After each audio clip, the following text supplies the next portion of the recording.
Hey guys, Jason here for TheChartGuys. Quick follow-up to yesterday's marathon video. I'm not going to talk a ton about Tesla because I have a feeling I'm going to be doing it in the trigger request video that'll be recorded after this. But really quickly, we're looking for a break in that EQ. We saw a little brief break pre-market, didn't hold. We saw us take out the other side, didn't hold.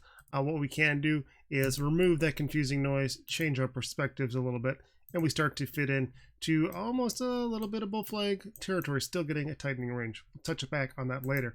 Amazon, we are looking for some sort of strength, some sort of continuation. We are looking for the hourly trend to continue. We didn't get that. We saw some weakness right away. We set a new low, lower high, and we're on the verge of setting a lower low. But what we can try to do in the light of this overall crazy upside that we're seeing, we're still trying to set a 4-hour higher low. So until we change the larger trends, we are still in so far a healthy consolidation following this breakout, following an attempt at new all-time highs. So what we need to do to confirm our higher low here is to change the hourly trend. We'll see if they get that done tomorrow. Still trying to sort that out, with 32.56 being our key support. NFLX, we saw a nice resistance line. We saw that we came up close to that. We still opened and saw a little push toward that, but we saw a big bear push in the other direction. We talked about how this line wasn't really something we were confident in yesterday's video, and we can see why. We didn't really get much support there, so we have to reassess our perspectives on that. Usually I would just go ahead and delete that, but I'm going to keep it on for the sake of the video. What we did see is a lower high, because based on the distance of this drop, you're not going to expect a straight V shape right back up to new highs. You're going to look for a lower high, lower low. If we go to the 15-minute time frame, you see that developing into a new trend. So at this point, all we're expecting is going to be another lower high under 490.68.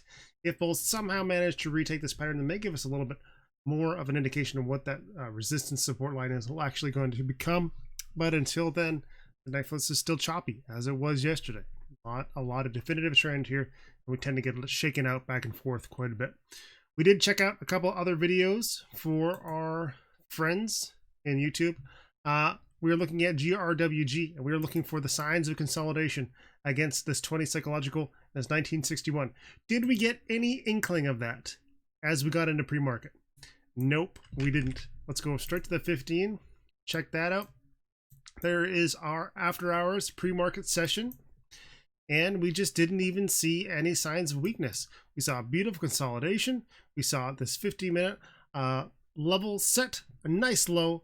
We held, and then bulls smashed right through 1961, right through our 20, and just kept setting 50-minute higher lows. It's all about this beautiful hourly trend, hourly higher lows, higher highs, looking very, very good.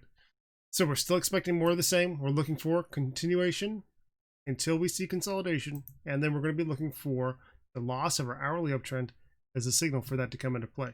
We can keep a close eye on our 4-hour time frame, looking for volume climax. That may be what we saw today, but we don't see any signs of reversal quite yet. Bull's still strong. We just need to be ready for that turn when it comes. CSCO was another one we took a quick look at. In this case, we're focused on this range here, and I believe it's an hourly time frame. We're starting to wedge up a little bit. We saw an hourly higher high. We did not set an hourly higher low. So far, all we've done really is confirm that this is a former resistance now acting as a support. We haven't changed the hourly trend. Nice little trade potential there, but so far still seeing bears in control. We need to get a higher low, higher high, higher low to confirm the trend. Right now we don't have that for CSCO. Lastly, I think we looked at BA. Is that correct? Yes.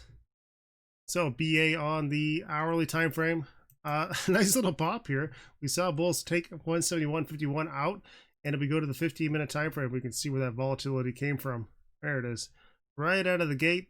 Bulls made a go for it, got into overbought territory, saw rejection, bounced off the lows, pretty healthy bounce, but more or less just fitting into the overall, well, almost hourly downtrend. The problem is we start getting these new highs with no follow through, so we just tend to look at those as zones of resistance and expect more of the same. Right now, theirs are still in control, still all about 168.70. That's it for today. We'll see what else we can get into in our TCG trigger requests.